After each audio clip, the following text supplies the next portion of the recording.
Come on, come on, come on. Go. This time for sure. No. Alright, yes. Here we go. This is it. Go. Go. Yeah, no.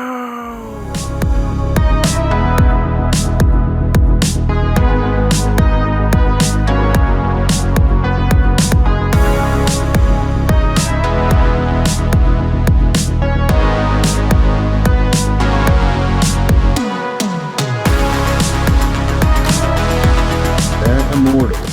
Now that's a name that invokes mystery and power.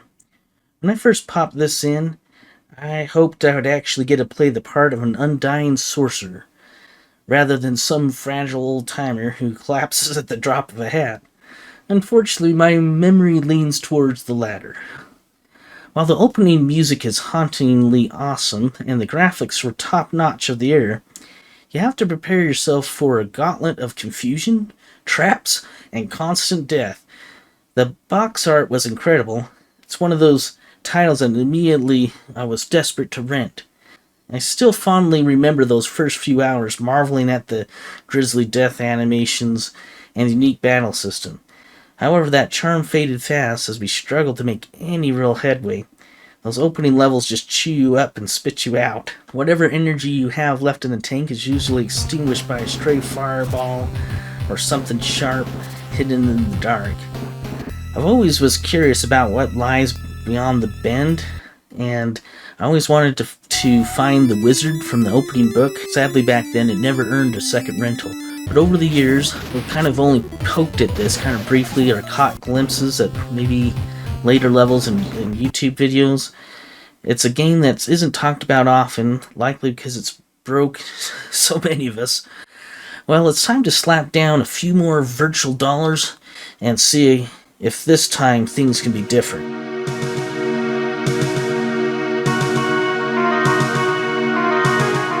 Well, my first impressions is I totally forgot the intro kind of sampled the gameplay, so it definitely hints that there's a lot more game here and there's a lot more depth than I gave it credit for. Unfortunately, I don't think I remember getting much further today than I did back in those days of the rental. The controls are pretty reasonable, but the battles, they're an actually slugfest. I haven't mastered the art of dodging yet, so every fight feels kind of like just a desperate brawl. And the path, it's kind of linear at the first, but don't let that fool you. The trek is just littered with corpses. Let's talk a little bit about those game mechanics. You get 3 lives, and they'll restart you kind of where you last died, close to it. But once those are gone, it's a complete reset of the level. And because the game doesn't explain what items are essential, I just found myself grabbing everything in sight and praying I wouldn't need a specific item 3 levels later. The traps aren't exactly... well, actually the traps are exactly as devious as I remember. And after the first room, the hazards become invisible. Some enemies blend in like perfectly with the environment, so you can't hardly see them until they're like right on top of you or just getting hit almost at random. So that's kind of frustrating. If I'm going to make any real progress and see what's beyond that bend, I'm going to need to make some serious changes in tactics.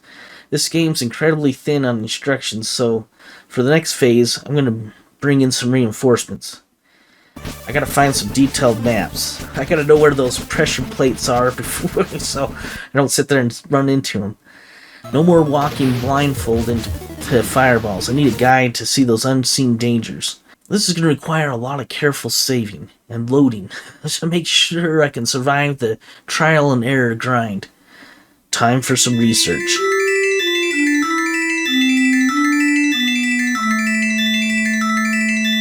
It turns out the Immortal has quite the pedigree. It started off on the Apple II GS, developed by the legendary Will Harvey, before it was kind of ported to several systems, including the NES. I actually remember crossing paths with the Genesis version some time ago, and regardless of what platform you choose, one thing remains constant. It's punishing difficulty. Seeing this game is classified as a fantasy puzzle game instead of like a straightforward RPG or action RPG. that kind of provides some much needed context. It's not about reflexes, it's about solving the environment. My deep dive into the archives yielded an essential survival gear. One, I found a guide. This gave me the background direction I was missing. Apparently, you should pick up almost everything. Some items are Trojan horses designed to kind of kill you instantly.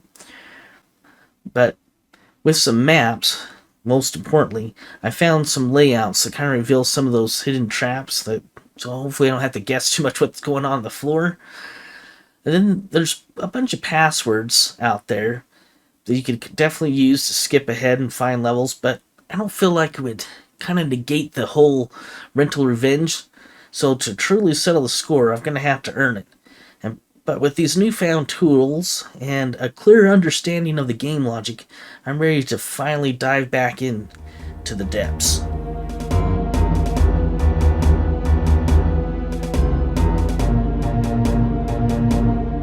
Into the dungeon, I had a renewed sense of determination. On the first level, I picked up every item I could. A shadow monster then started chewing me up, so I took a swig of the water to recharge.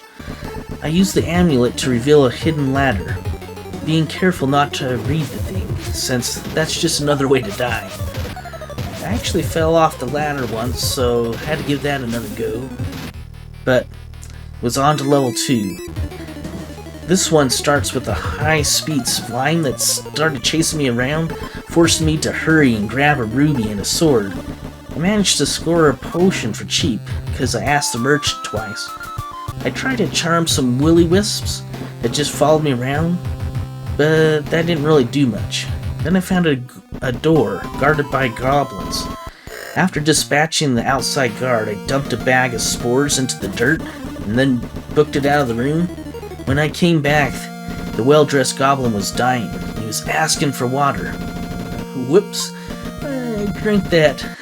So, he was out of luck. Anyway, I got the keys, and I fought a troll on the way to a dwarf that's working on a gem. It took some convincing, but he let me have it. Note to self, beware of the bats that come out of nowhere. They just drain your life fast. And along the way, I picked up a rock and then I kind of let the slime from the first area dissolve it, which netted me another ruby. I reached a puzzle that required the gems. After placing them in the correct spots, a ladder opened up to level 3. In level 3, I found trolls and goblins like in the middle of a war. After breaking up some fights and hoarding some more items, I ran into the Goblin King. He reminded me, specifically, that he said I didn't give him water. So he returned the favor, and with a spike to the face. I thought I might have been soft-locked, but you can actually get him past him on the second try. I picked up another ruby while dodging the spikes, and made my way past several trolls to reach a flame. When the flame turned green for a few seconds, I dropped the ruby, which teleported me to a ladder leading down to the 4th level. On level 4, things literally heated up. This level is a serious pain. The floor is covered with sandworms and flame traps. Luckily, you get a magic carpet.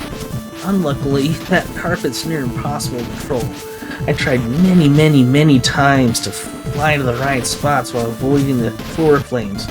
I eventually grabbed the ring and exited the room, but it was more of the same, more worms, more flames. With a lot of luck, I found a coffee pot and timed to jump off just the carpet just right to get through the door. It requires very precise timing. Once through, I climbed down, fought some more trolls, until I ran into the girl of my dreams, Anna, Thurwick's daughter. It was only... if only I were a little bit younger, but I gave her ring anyway and sent her on her way. She mentioned that I should do some circles around a triangle, so I did exactly that and climbed down to level 5. On level 5, the goblins suddenly were my good friends and wanted to talk before chatting. I picked up a strange egg. It could be breakfast for all I know. The goblins have a plan to get past the kraken named Norlac. Since we shared a goal, they figured that I should be the one that's upon sacrifice to distract the beast while they opened up a sluice gate to wash it down the whirlpool. I thought they should do it, but, whatever. The only way to proceed was to drink a shrink potion I got from a shady merchant.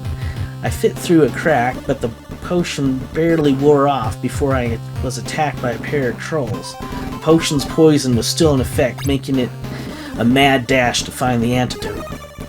After that, I found some keys, oddly enough on some baby dragons, which led me to a worm pit. Even with the map, avoiding these worms was tricky. Then you go down a ladder, and I found the game programmers huddled in a corner, blacking out and demanding a hot caffeinated beverage. Lucky for them, I still have that coffee pot from the flame level on level 4. They thanked me, and they gave me a scroll of infinite body odor. I'm not sure what it repels, but a little funk goes a long way. Remember that egg? It hatched, and the lizard started nipping at my ankles. I dropped some nasty bait on a triangle, which gave the lizard a permanent stomachache. Well, that was that for level 5. As soon as I arrived on level 6, a troll rushed me, but one whiff of my magic BO, and he gave up the ghost. Tied to the wall was our old pal Dunrick, barely clinging to life, lamenting the loss of his ring. I fumbled around in my pouch and I said, "You mean this one?" Well, that was the spark he needed. With his last bit of strength, he cast a spell and gave me 2 new ones. Statue of Gold, magnetic hands. Eventually, I found myself on top of a barrel. Oh no, this is what the goblins were talking about. I raced down the corridors until I saw it, Norlac. Let me tell you, I tried outrunning this thing probably 50 times. Only twice did I even make it near the whirlpool. By then it was dinner time, so I gave it a rest. I honestly didn't think I had the will to finish it. I even considered just using a level skip. But after recharging, I decided to give it another go. I dug deep, over and over, until one magical moment, inside was screaming, "Go, go, go!" I dodged right, then left, then around the bend. I had it in my sights, just like the cowboy in Dr. Strangelove. I rode that barrel to my destiny, right down that blasted whirlpool, and I hoped that son of a gun followed me. Sure enough, those pixels flashed down the drain. Yes. Then I woke. A she-goblin was bringing me back to life. Luckily, that funky BO had washed off. I shook off the daze. The goblin was gone, and only a chest remained with some spells and gold. I wandered into an empty room and wondered where Mortimer was. When the unthinkable happened, I fell into a pit trap. I hung there with my whole adventure flashing before my eyes.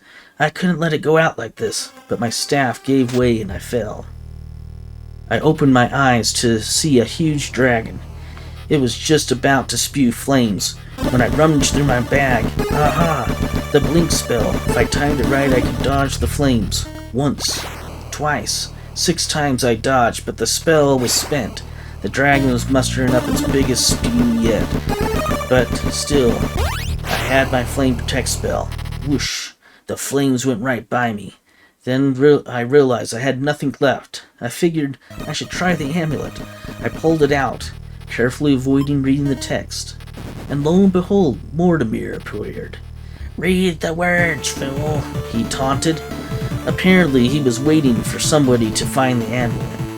And he survived the 7 levels of pain, then sacrificed themselves to kill the dragon with a self-destruct spell. I refused, so he tried to lightning bolt me. I countered with a Statue of Gold spell. Gold's a great conductor, after all. When that ran out, Mortimer snatched the amulet, claiming the dragon wouldn't harm him now, and it was time for me to be roasted. Only one thing left. Go, go, magnetic hands. After casting it, the amulet magically floated back to me. The dragon, having been very patient this whole time, was finally ready to let loose. Bye-bye, Mortimer. He lived 1,000 years, so I guess it was his time to go. Out of nowhere, a rope dropped down, and I climbed out. It took a couple days to get out of that place, but waiting for me near the entrance was Anna. She almost didn't recognize me. That water the Goblin Girl gave me youthed me up. With a new lease on life, I wandered off with Anna, truly as the Immortal.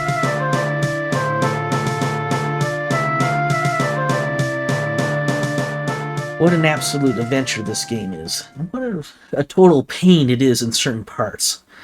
Since you get 3 lives and a password system that allows you to kind of restart the beginning of a level, it's technically doable back in the day. However, I'm convinced that the magic carpet and that barrel ride section would be enough to do most gamers in. Beware of that gamer rage.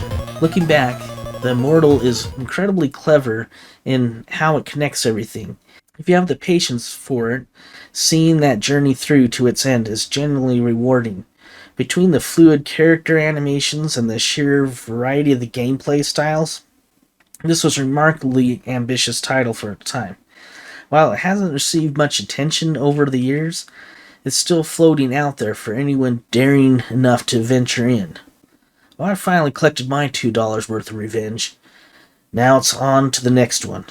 I hope you'll join me in that next episode of Rental Revenge.